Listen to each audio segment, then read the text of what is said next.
siamo quelli che salvano la terra o quelli che vanno a rubare. Noi siamo quelli che la storia ha fatto a diventare. E ancora oggi non si sa la vera verità.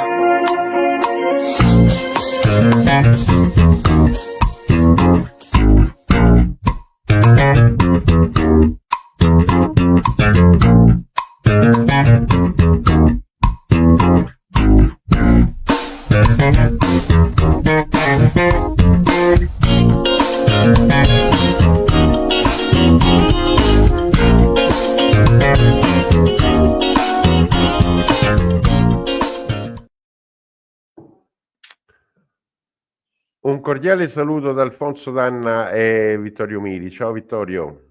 Buonasera a tutti. Allora Vittorio, come si era detto, proseguiamo il discorso delle problematiche che ci sono in Sardegna e a tal proposito dovevamo avere con noi Maria Grazia De Montis, Presidente del Comitato Gallura, che purtroppo per un imprevisto tecnico non è con noi, però abbiamo con noi la signora Maria Antonietta Parrigheddu. Buonasera Maria. Buonasera. Maria Antonietta Pirrigheddu. Dovete perdonare, io con la pronuncia sarda faccio un pochettino ho qualche problema. Come dicevo, cosa? Buonasera a tutti, mi senti bene Alfonso? Buonasera Sì, Maria Antonietta. forte e chiaro. Buonasera Vittorio. Allora, stavo dicendo, Maria Antonietta è il vicepresidente del Comitato Gallura. Io prima di iniziare la discussione vorrei fare un ringraziamento particolare a Paolo e Renato e a tutti gli amici che dalla Sardegna ci stanno aiutando con il loro contributo informativo.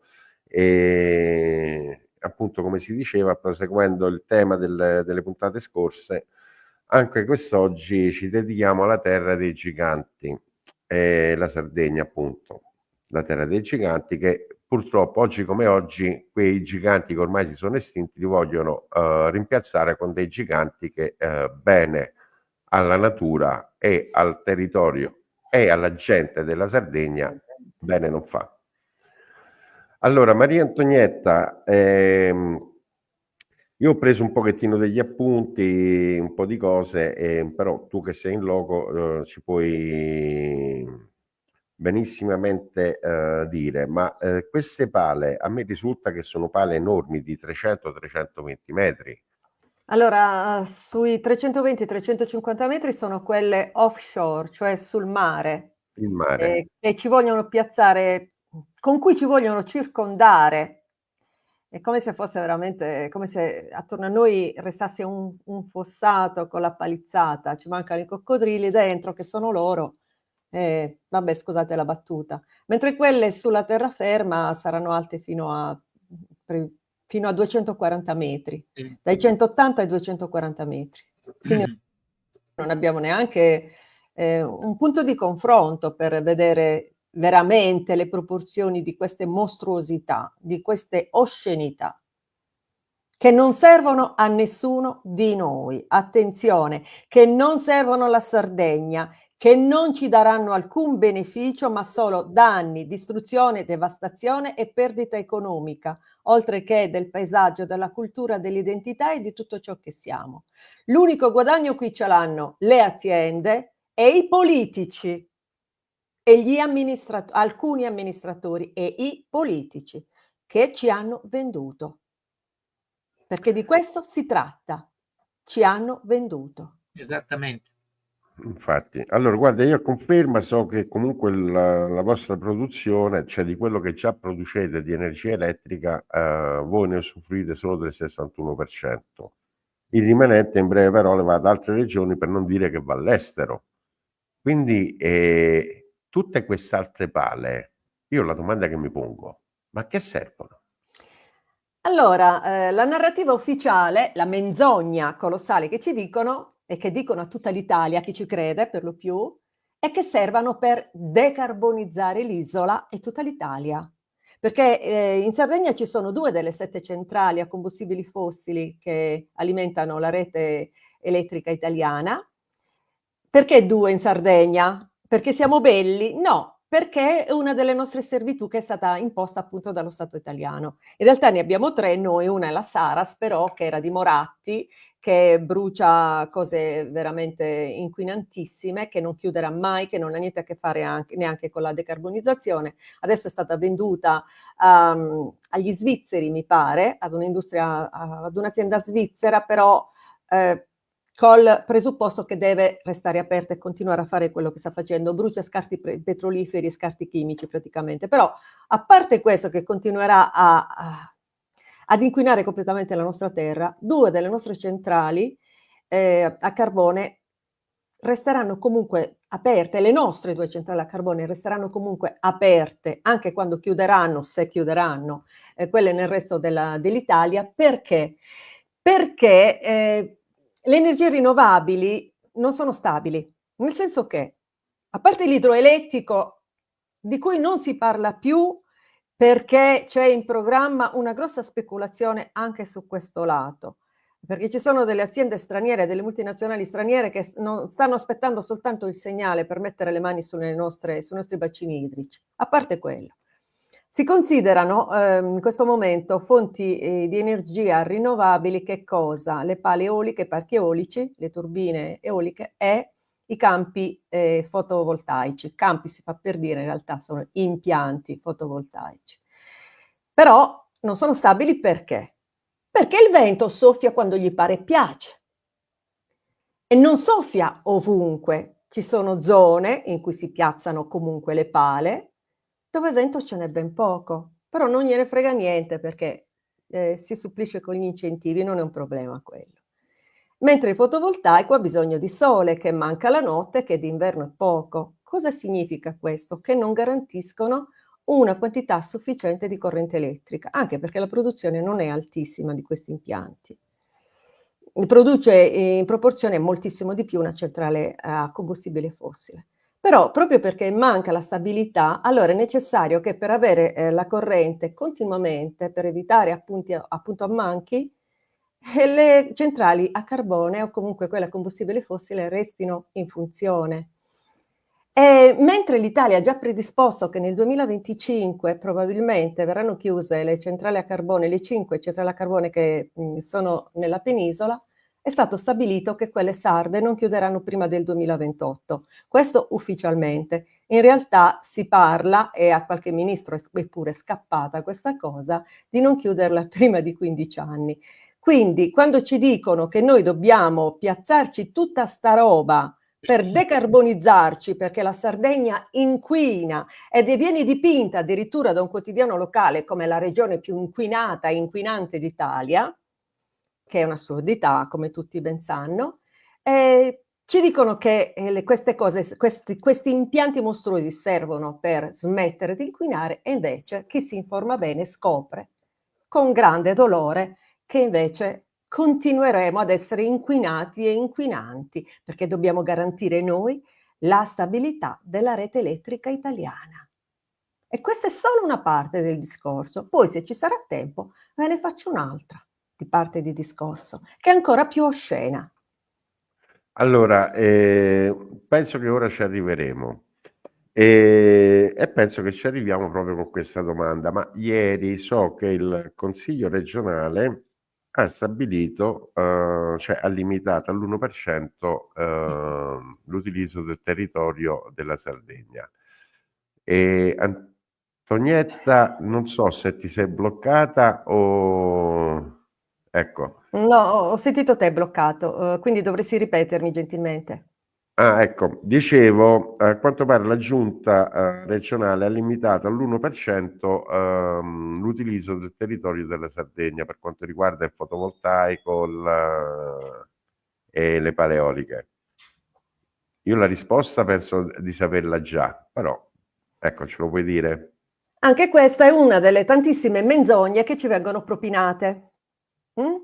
Vengono propinate soprattutto al resto dell'Italia, perché in Sardegna ci crediamo in pochi, grazie a Dio, però nel resto della penisola molti, non conoscendo tutte le nostre questioni, sono propensi a crederci, perché in questo momento si sta facendo marketing probabilmente elettorale, magari in vista delle prossime politiche, che lo sa, questa è una supposizione che magari ha qualche fondamento, marketing elettorale sulla Todde, sulla presidente Todde, che deve essere dipinta o come l'eroina che sta assolutamente proteggendo la Sardegna, oppure come la persona cattiva che non vuole che in Sardegna ci siano le rinnovabili. Sono due facce della stessa medaglia, la narrativa poi è la stessa, però si basa tutta su menzogne colossali. In realtà la giunta Todde con questa legge appena varata non sta affatto proteggendo il territorio sardo. Quest'1% è un numero completamente campato in aria, che uno va a vedersi la legge e scopre che non ha assolutamente alcun fondamento,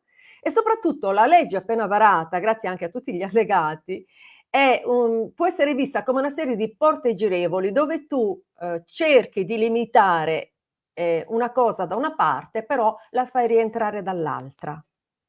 E quindi è una serie di inganni come mai si è visto qua, perché almeno nella legislatura precedente il pessimo presidente precedente, che era odiatissimo, almeno era chiaro, cioè non ricorreva a sotterfugi e a inganni, si sapeva quello che stava facendo.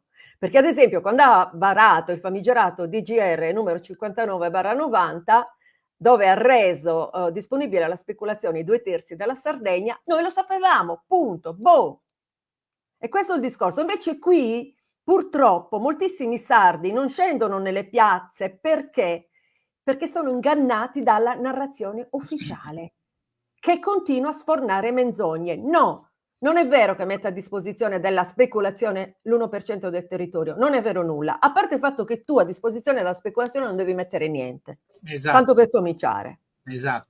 Poi nel momento in cui tu mi stai parlando di aree idonee, genuflettendoti al decreto Draghi, già mi stai ingannando, perché la gente pensa che esistano aree idonee e aree non idonee, e invece non è vero, perché le aree idonee sono solo le aree di accelerazione, cioè quelle grandissime zone in cui tu puoi piazzare impianti industriali, magari frazionati in piccole parti per quanto riguarda il fotovoltaico, così che non appaiano industriale, poi li metti insieme e ti rendi conto che è tutto industriale. Ecco, nelle aree idonee tu potrai fare questa cosa senza aver bisogno della procedura detta VIA, cioè la valutazione di impatto ambientale.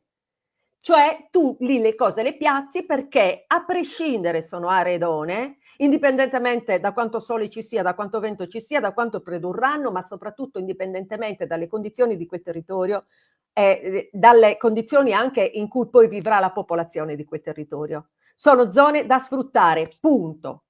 Le altre zone non sono aree non idonee, sono aree in cui la stessa cosa si farà con un pochino più di ritardo, ci mettiamo un mesetto in più. Quindi già il fatto che sia un decreto aree idonee significa che è qualcosa di estremamente ingannevole.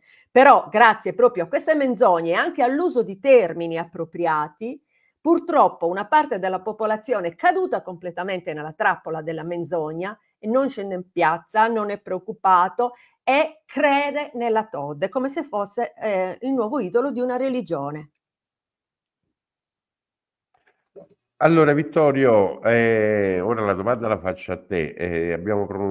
Antonietta ha pronunciato il nome del presidente della regione Sardegna, che è la Todde.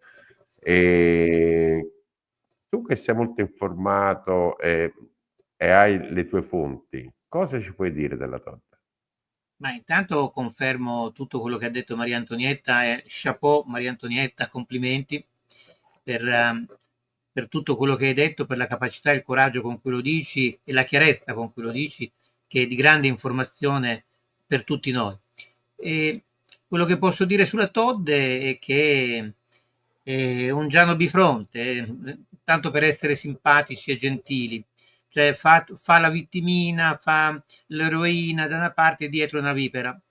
Ha fatto una carriera con tutte queste multinazionali, addirittura è stata partner anche di Kaufman Company a Madrid, con cui forniva consulenze a questa gente.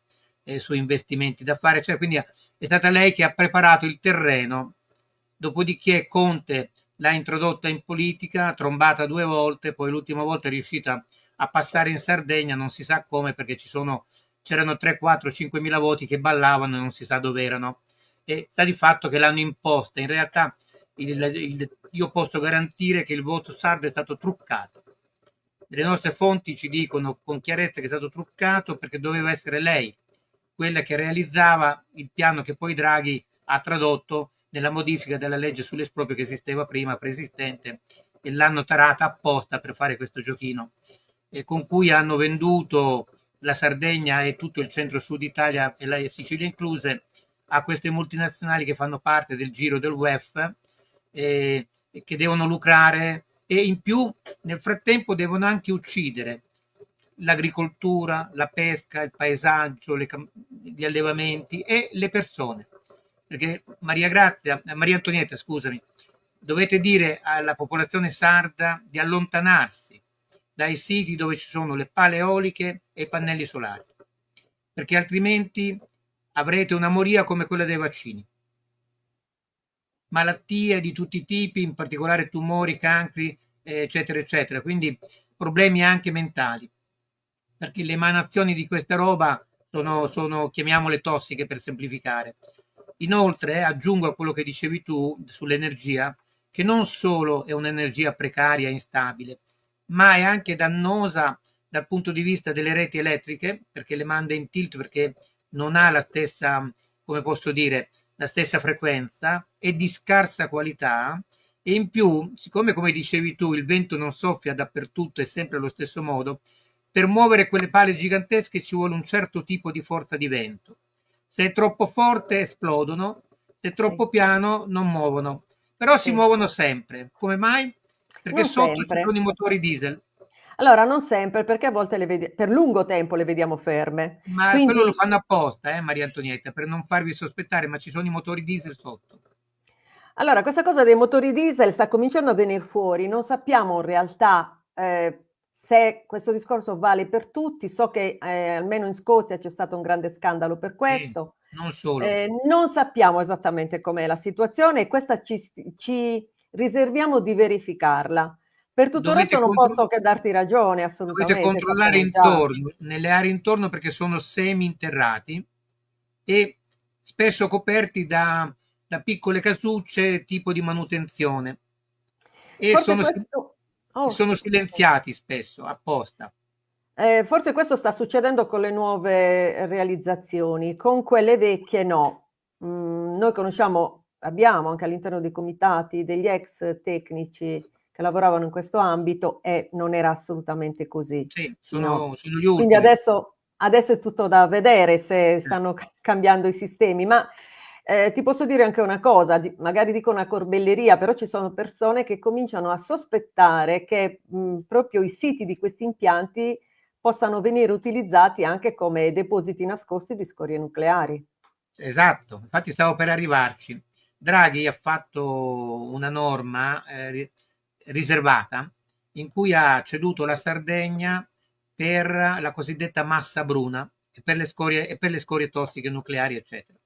E quindi useranno tutti quei siti interrati, tra cui le miniere, le vecchie miniere abbandonate, Sì, eccetera, e sì. alcuni siti in mezzo alle montagne, in mezzo, diciamo, alle zone dove non c'è popolazione, per interrare questa enorme massa bruna. La chiamano massa bruna e verranno da tutto il mondo. Quindi Non è vi la prima stanno, volta.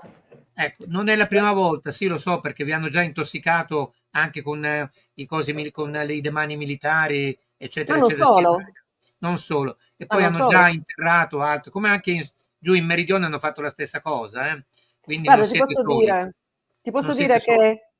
che 14 anni fa nella mia città era arrivato un esponente della Camorra e non si sa come era entrato in affari con la giunta comunale, che Ma forse non sapevano chi era, non sapevano che aveva 19 processi in corso. Questo qui ecco. ha costituito una società, 19, non 1, 19. 19. E Sì, quindi non lo sapeva aveva nessuno. perché aveva avvelenato tanti terreni, soprattutto in Liguria, il Golfo dei Poeti, aveva interrato scorie di Chernobyl addirittura, c'erano stati Sì. dei morti perché si erano aperti dei bidoni. Aveva 19 processi in corso. Quando io ho parlato col pubblico ministero che seguiva uno di questi processi, mi ha spiegato che poi alcuni reati che abbiamo noi, i reati ambientali, sono stati creati apposta per questo signore. Comunque, fatto sta che il mio sindaco e soprattutto suo fratello c'erano entrati in affari, ma ripeto, magari non sapevano nulla. Vabbè, prendiamola così, per fare una enorme centrale a biomasse di 60 mega, che era una cosa Gigantesca. che gigantesca, che secondo i progetti avrebbe dovuto bruciare legno, 250.000 tonnellate di legno l'anno. Abbiamo fatto i conti nel giro di 2 anni in tutta la La Sardegna, non ci Sardegna era sarebbe deserto, in 2 deserto, anni neanche una piantina di basilico sulla certo, finestra avremmo avuto, ecco. deserto Quindi assoluto. invece il discorso che cos'era? Poi l'abbiamo visto, no, col progetto quando siamo riusciti a entrarne in possesso, il discorso era che loro avevano intenzione di bruciare i rifiuti di mezza Europa, basandosi soprattutto sul fatto che c'è questa norma che equipara le biomasse, equipara i rifiuti alle biomasse, quindi era tutto assolutamente legale, però loro avevano costituito questa società che era una scatola cinese dentro cui si trovavano altre 12 società. Erano 13 scatolette uno dentro l'altro, dove i nomi ricorrevano, dove c'erano industrie dei trasporti, industrie di smaltimento dei rifiuti, industrie della plastica, pollo amadori, c'era di tutto. E appunto con la complicità involontaria del mio sindaco, del suo fratello che aveva firmato addirittura il progetto, di esponenti in regione, eccetera, eccetera, Tempio, la mia città, sarebbe diventata un grande deposito di scorie provenienti anche da Chernobyl. Quindi Sì. questa cosa è 14 anni fa, è la prima battaglia l'abbiamo vinta miracolosamente, perché in mezzo poi ci sono state le elezioni e abbiamo ricattato benevolmente l'altro candidato sindaco e gli abbiamo detto: o tu rinneghi completamente questa cosa e prometti pubblicamente che non la farai, oppure non andrai da nessuna parte. Quindi se vuoi il nostro appoggio devi promettere che non lo farai. E così è stato e ci siamo salvati in quell'occasione. E anche lì correvano le menzogne in un modo pazzesco, con l'aiuto anche del solito quotidiano, di uno dei 2 quotidiani sardi e anche con l'aiuto di un frate, che era ben complice in questa storia, che poi è stato quello che si è vendicato su di me e me l'ha fatta pagare salata. Era il mio parroco e si chiamava Padre Paolo. Tanto per non dire... Giusto Cosa per non ti ha... dire nulla, ma No, no, hai fatto bene. Cosa ti ha fatto Antonietta? Posso saperlo?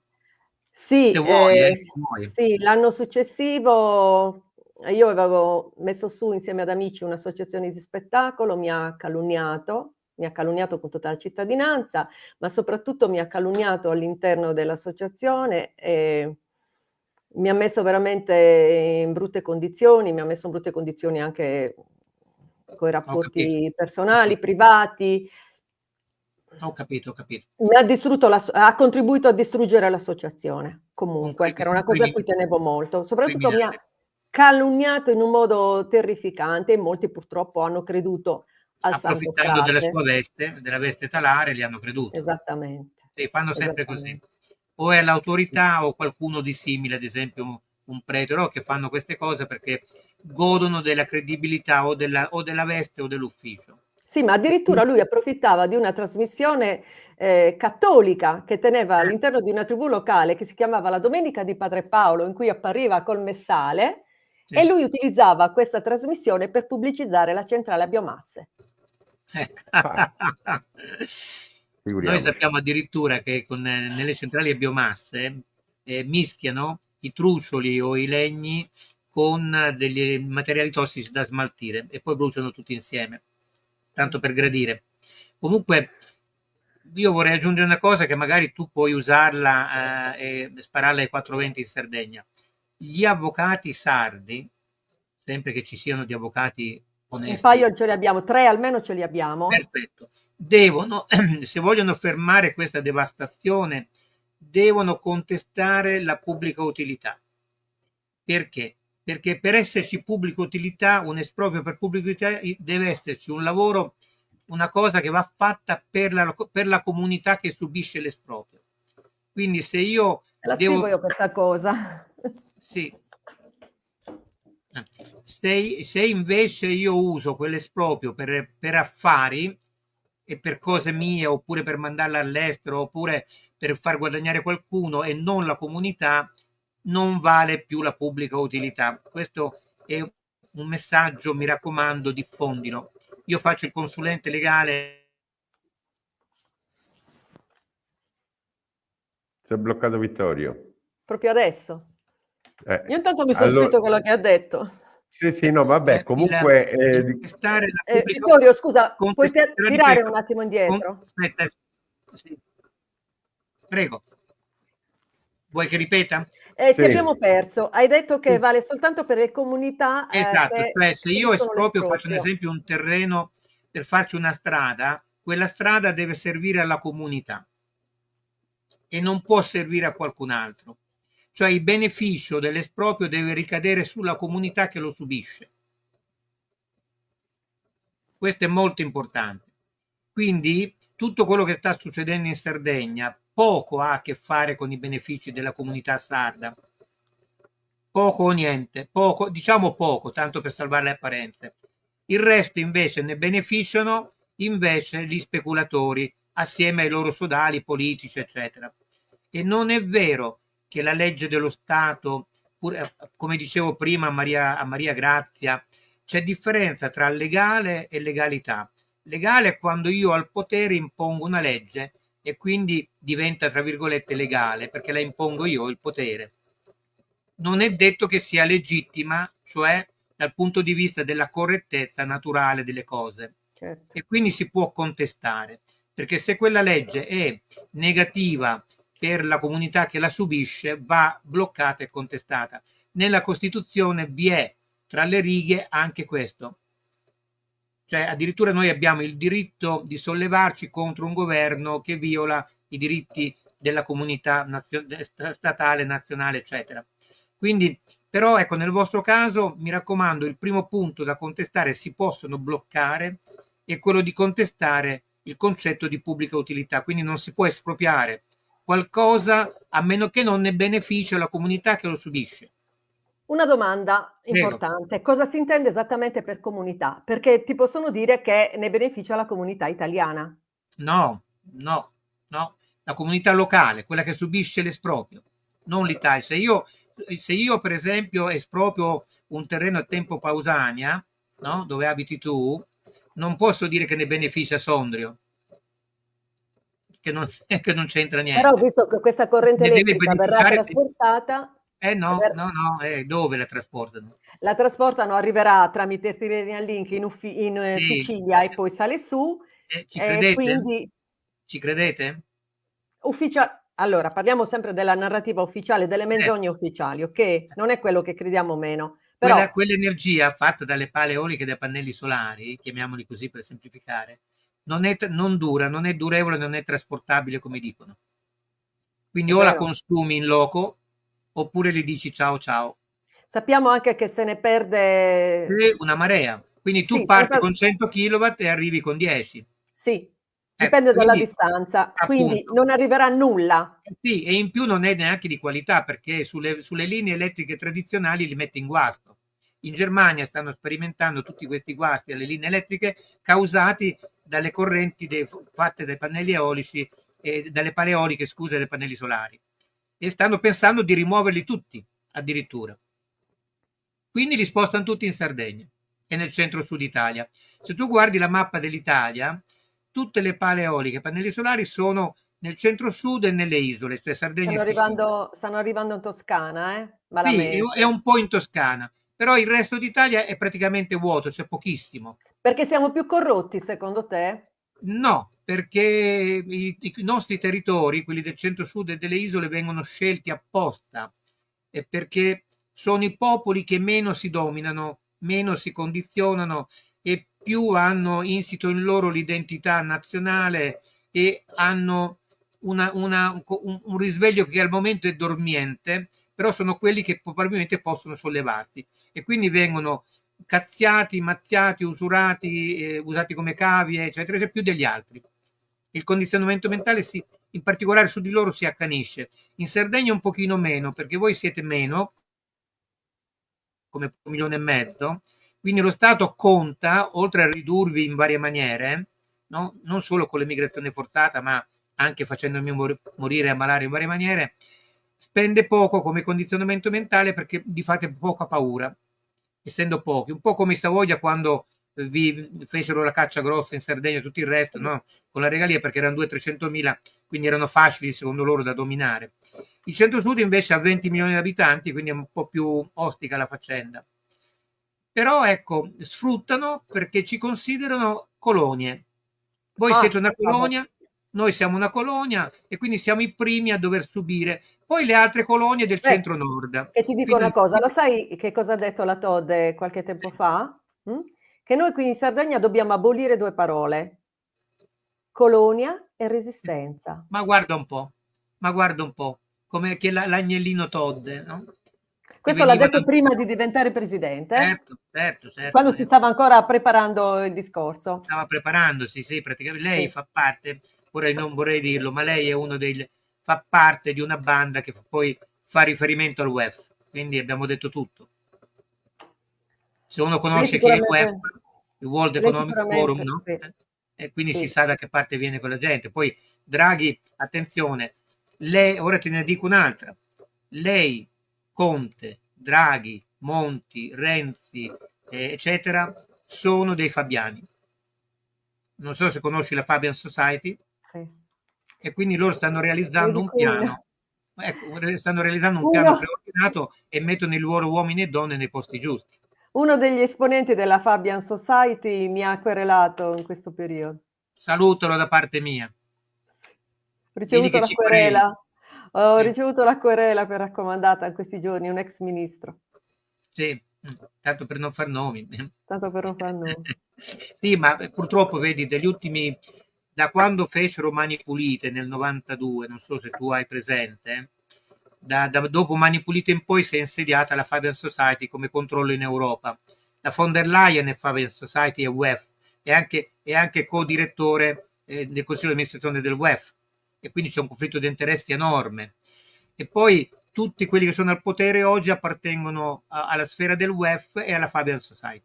Tutta l'Europa al momento è sotto il loro tallone. Ma sicuramente è significativo il fatto che il cosiddetto Campolargo, che a questo punto esiste soltanto in Sardegna, abbia scelto un esponente di 5 Stelle per come candidato presidente. Ecco, però voglio dire, com'è possibile che il Campolargo, che comprende anche il PD, che ha una percentuale enormemente più alta dei 5 Stelle, che ormai sono alla fine. Ma sono fabiani anche loro. Vabbè, però il PD ha accettato che qui si insediasse un presidente 5 Stelle con il misero 5% che hanno. Perché? Perché era la persona giusta. Esatto, e perché era la persona giusta. Ed è molto indicativo anche il fatto che non si siano fatte primarie, perché c'erano altri aspiranti ad essere i candidati del campo largo, come ad esempio Soru, che sicuramente era convinto che sarebbe stato scelto lui. Invece questo nome, il nome della Todde, è stato imposto da Roma, senza che la Sardegna il campo largo della Sardegna abbia avuto nessuna possibilità di scelta. Infatti Soru lì è uscito dal campo largo e ha deciso di correre da solo. In compenso, forse non tutti sanno che comunque ci ha lasciato la figlia lì, Camilla Soru, che fa parte, che è un consigliere regionale con la Todde. Quindi l'uscita di Soru è stata un pochino... vabbè, una messa in scena, certo. Perché devono poi riutilizzarlo. Esco io, ma lascio mia figlia, che è una canita sostenitrice, appunto. Vabbè, questi sono tutti gli inciuci. Molti non si rendono conto di quanto sono gravi queste cose. Il fatto che la Sardegna non abbia potuto scegliere il suo candidato con delle primarie, ma gli sia stato calato da Roma, anche questo, porca la miseria. Ma fatevi le 2 domande. No. Poi peraltro Scusa, dico solo una cosa veloce a Maria Antonietta, perdonami Alfonso. Maria Antonietta, questo discorso che la Todde sta facendo ora è stato preparato 10 anni prima. Quando fu ceduto il famoso articolo sulla tutela ambientale, eccetera, eccetera, quella era la preparazione per lo scempio di oggi, no? Che faceva parte dello statuto e qualcuno ci rinunciò. Non so se hai presente. Non la so bene io questa storia, non la conosco L'articolo bene. 3, no? Vai a vederti la cessione, chiamiamola così, di potere riguardo alla tutela ambientale, al paesaggio, eccetera, della Sardegna. Ah Accaduto. sì, ma quello è ai tempi di Soro. Esatto, e quella Sì, quando abbiamo, è la sì, preparazione per quello che poi la Todde sta facendo oggi. quando abbiamo ceduto una delle nostre competenze primarie, certo, sì, sì, Esatto, sì. esatto. E c'è rimasta soltanto quella urbanistica Sì, che la che però- Todde si è guardata bene da utilizzare, sì, da Esatto. utilizzare nel DDL 45, anche se poi ci ha messo dentro probabilmente la parola per gettare polvere negli occhi. È la guerra grande tra la legge di iniziativa popolare chiamata Pratobello 24 e il DDL 45 approvato Sono avantieri. finte, sono finte. No, non Pratobello sono 24, Pratobello 24 è di ispirazione politica, che prende spunto dal Pratobello del 68, però c'è sì, una differenza ma abissale tra le due cose. esatto, va bene, però allora prende spunto da un evento che è accaduto Sì, nel 69, non da esatto. un'altra legge, quindi No, però la no, Pratobello dall'evento, 24, sì, la Pratobello 24 è basata sulla nostra competenza primaria in materia urbanistica. certo. Ed ecco perché la Todde non l'ha voluta far entrare in Parlamento. Ecco perché si è impuntata, lei ha Certo. corso, lei sapeva che noi stavamo raccogliendo queste firme, che le avremmo presentate a fine settembre, inizio ottobre, nel momento in cui si è resa conto che noi avevamo superato abbondantemente le 10.000 firme, forse correvamo già verso le 60.000, lei si è buttata lì come una dannata a scrivere in fretta e furia questa legge, questo decreto Aredone, questa legge DDL Aredone, Come prendere in giro la servante. gente, come Ma ingannare la no, gente. non per prendere in giro la gente, per avere il diritto di primogenitura. L'ha Certo. presentata 10-12 giorni prima che noi presentassimo la nostra, cioè depositassimo le firme, quando già si sapeva che dovevamo farlo il 2 ottobre. Lei 12 giorni prima presenta la sua legge piena di refusi, di errori, di cose oscene che poi ha corretto man mano. Infatti loro subito hanno presentato, la maggioranza stessa, 40 pagine di emendamenti perché dovevano correggere. Alcuni sono stati passati per refusi, in realtà non erano, ed erano cose, norme peggiorative addirittura del decreto Draghi. Le abbiamo scoperte, ci siamo rivoltati, allora lei stessa ha dichiarato che erano refusi tipografici ripetuti 4 volte, vabbè, una cosa ridicola totalmente. E per avere il diritto di primogenitura ce l'ha azzaccata lì e ha fatto fuori la Pratobello, ignorando una percentuale altissima di votanti sardi. Una percentuale tale che se l'avessero raccolta in Italia, la stessa percentuale, sarebbero stati 8 milioni le firme. Cioè una cosa mai vista nella storia italiana, forse neanche europea. E lei ci ha sputato sopra. Lei, il cui motto era, è il momento del noi. Ma noi chi? Lei e chi? Lei e la sua banda, intendeva dire noi. Aveva Oppure ragione. l'altro suo motto qual era? Aspetta, fammelo ricordare. Risponderemo ai manganelli con le matite. E infatti si vede. E poi invece cosa ha fatto? Ha risposto alle matite con i manganelli. Esatto. Perché questo ha fatto. Sì, ha rovesciato la frittata. Comunque, per dirti di quello discorso che ti ho fatto di Soros quando cedette, e preparavo il terreno per quello che fa la Todde oggi, poi da lì tu ti accorgi anche dei maneggi che ci sono dietro le quinte tra di loro e col PD, eccetera. Poi non dimenticare, i 5 Stelle sono un prodotto fabiano, massonico, come lo è anche la Lega. E poi il PD è il loro perno, quindi stiamo parlando di giochini politici dietro le quinte che ingannano gli elettori italiani e la popolazione italiana in generale. Allora, queste Vittorio, cose non le so bene, ma Le conosco io. interessanti da ascoltare. vabbè, come posso sempre dire, sono sempre due facce della stessa medaglia, gira e rigira, hanno lo stesso padrone e via. Io volevo fare una precisazione, Vittorio, su quello che stavi dicendo per chi ci ascolta. Tu prima hai parlato del discorso delle malattie per quanto riguardava le paleoliche e il fotovoltaico.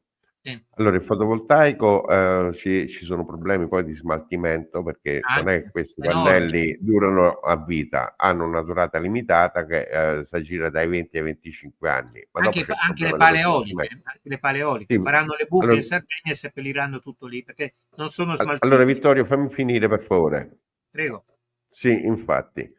Ehm, Invece per quanto riguarda le pale eoliche, essendo che all'interno c'hanno, in breve parole, una, turbina, la chiamano turbina, ma alla fine non è altro che un generatore, una dinamo, per effetto, quello naturale della corrente, cioè vale a dire quando girano, hanno un effetto Joule e che diventa, in breve parole, ehm allora Vittorio, ora ci arriviamo, però mi devi far concentrare. No, Vittorio, io t'ho mutato perché ogni volta mi interrompi, mi fai perdere il filo e non va bene. Allora, la corrente sprigiona, onde elettromagnetiche. Quelle onde elettromagnetiche, durante il movimento delle turbine, in un raggio, poi in base alla grandezza della turbina, in un determinato raggio provoca degli effetti collaterali alle persone. Questo era quello che volevo specificare con chiarezza a chi ci sta ascoltando. Perché molti potrebbero pensare, dicono, vabbè, ma sta dicendo fandonie. No, queste non sono fandonie. Vittorio ha detto una sacrosanta verità. Io ve la sto spiegando un pochettino più tecnicamente perché è giusto che sappiate. Vabbè, ritornando un attimo al nostro discorso, dopo questo chiarimento, ehm, allora noi abbiamo un problema, non solo in Sardegna, ma in gran parte del Mezzogiorno e d'Italia, che è la politica regionale che è servita a quella nazionale, la quale è asservita a qualche altra cosa. Io non voglio dire cosa, ormai penso che l'avranno capito anche i sassi, o almeno ce lo auguriamo, va bene? Ehm, allora io, vorrei partire con Maria Antonietta e chiedergli, una semplice cosa: eventualmente state pensando a qualche azione particolare? Perché, non ti nascondo che poco fa m'ha girato un messaggio Maria Grazia dicendomi che stavano pensando per un referendum. Sai qualcosa tu in riferimento a questo, Maria Antonietta? Allora, ci sono 2 possibilità di referendum. Stiamo parlando di referendum abrogativi, perché si sa che quelli consultivi non servono a nulla. 2 possibilità da vagliare bene entrambe. Uno, qualcuno ci propone un referendum, contro il DDL 45. Probabilmente non ce ne sarà nemmeno bisogno perché a quanto pare contiene, dei passaggi incostituzionali e verrà cassato dallo Stato a febbraio. Comunque è una cosa da valutare, perché, il DDL 45 è un apparato mostruoso che apre veramente la porta ad ogni tipo di speculazione, ehm, che se non cade noi siamo rovinati. La seconda possibilità, sembra qualcosa forse di troppo grande per le nostre forze, è un referendum, ehm, mirato ad abolire almeno qualche articolo, qualche passaggio del decreto Draghi, che è quello che ha messo in ginocchio tutta Italia. Bisogna valutarle bene le cose, perché, col referendum sul DDL 45 la gente potrebbe dire: "Sì, vabbè, la legge 45 fa schifo, però almeno è qualcosa, meglio di niente. Quindi e voi volete abolirla. Perché volete abolirla? Almeno abbiamo questo." È un discorso completamente sbagliato, perché nel momento in cui tu abolisci il DDL 45 o prendi in mano la legge Pratobello che veramente protegge l'isola o tu sei morto. E quindi, ci sarebbe da fare tutto un bel lavoro, di informazione che a quanto pare è la cosa più difficile, perché c'è troppa creduloneria, soprattutto la gente ancora incredibilmente non riesce a capire che la politica mente. continuamente. Per quanto riguarda invece un eventuale referendum contro per abolire qualche parte almeno del decreto Draghi, che è la rovina dell'Italia, noi dovremmo confrontarci col fatto che comunque le firme le raccoglieremmo immediatamente, però poi ci vorrebbe un quorum enorme di 27 milioni. E questo quorum lo raggiungeresti nelle parti colpite dalla speculazione, ma regioni come la Lombardia, ad esempio, come il Veneto, le più popolate alla fine, andrebbero a votare con tutta la narrativa distorta di cui sono vittime? Perché moltissime persone purtroppo sono convinte che i sardi siano trogloditi, asini, che vogliono vivere alla luce delle candele e intossicare tutta l'Italia con le centrali a carbone, pur di non dare l'energia a loro. E quindi anche qui si mettono dei problemi.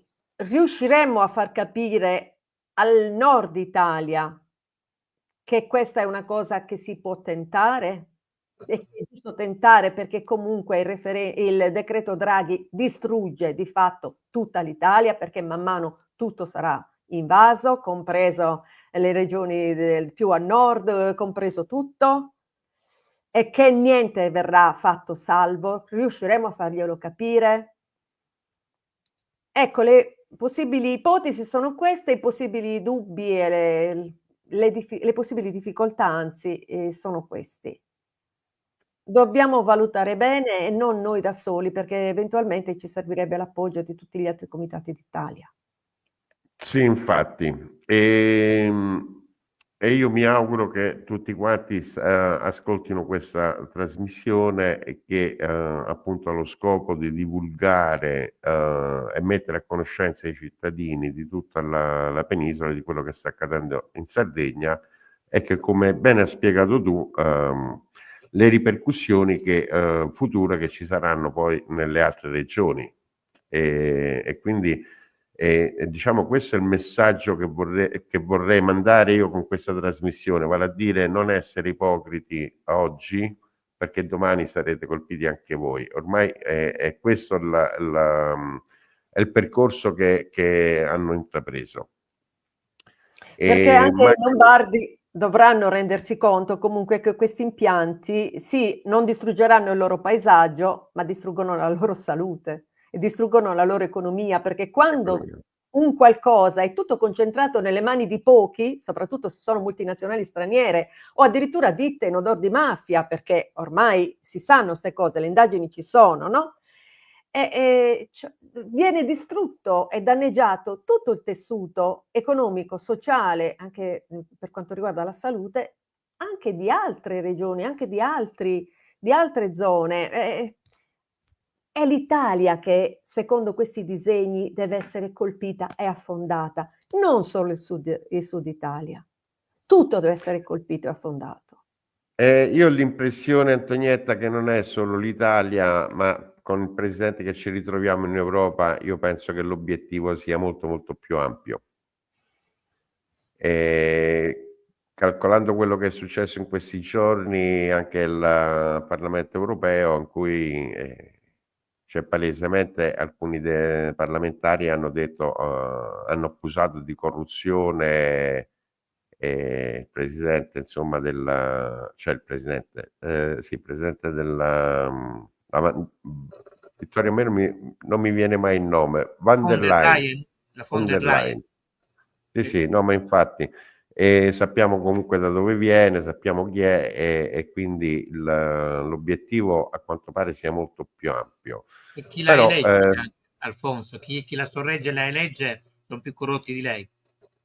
Sì, vabbè, quello sicuramente, però noi, ecco, il nostro problema oggi è la Sardegna, è il Mezzogiorno e il resto d'Italia. Noi dobbiamo preservare la nostra cultura, i nostri paesaggi, il nostro modo di vivere, perché a causa di questi delinquenti si vanno a trascurare e a perdere tradizioni millenarie. La Sardegna è basata sull'agricoltura, sulla pastorizia, sulla pesca, essendo Sul turismo, Sul turismo, ma Una delle terre più ecco, belle del mondo.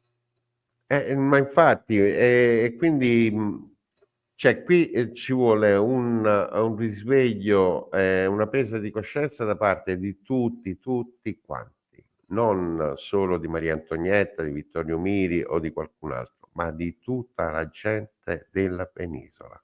Questo è quello che io mi sento dire. Mancano all'incirca 5 minuti per chiudere la nostra trasmissione e come di consueto vi chiedo di lanciare un punto di domanda a chi ci ascolta, appunto per far sì che prendano coscienza e che cominciano a utilizzare un attimo, cioè un attimo, che comincino a utilizzare la logica ad analizzare anche in forma critica quello che sta accadendo. Ecco. Allora, io inizio con Antonietta, ti lascio per ultima e inizio da Vittorio. Vittorio, cosa vuoi dire a chi ci ascolta? Sì, il problema nasce comunque per noi in Europa e quindi poi a cascata viene in Italia, gli italiani si nascondono, i politici dietro le direttive e i regolamenti europei. Comunque la domanda che vorrei porre è questa: ai politici italiani sardi, ai prefetti, ai poliziotti che in Sardegna stanno reprimendo i presidi pacifici, ma la notte dormite? Lo sapete che quello che state facendo si ritorcerà anche contro di voi, i vostri figli e le vostre famiglie? Che il male che state causando, la devastazione che state appoggiando, la subirete anche voi? Ecco, Maria Antonietta, tu cosa ti senti di dire a chi ci ascolta e ci segue? Io vorrei fare una domanda al popolo invece.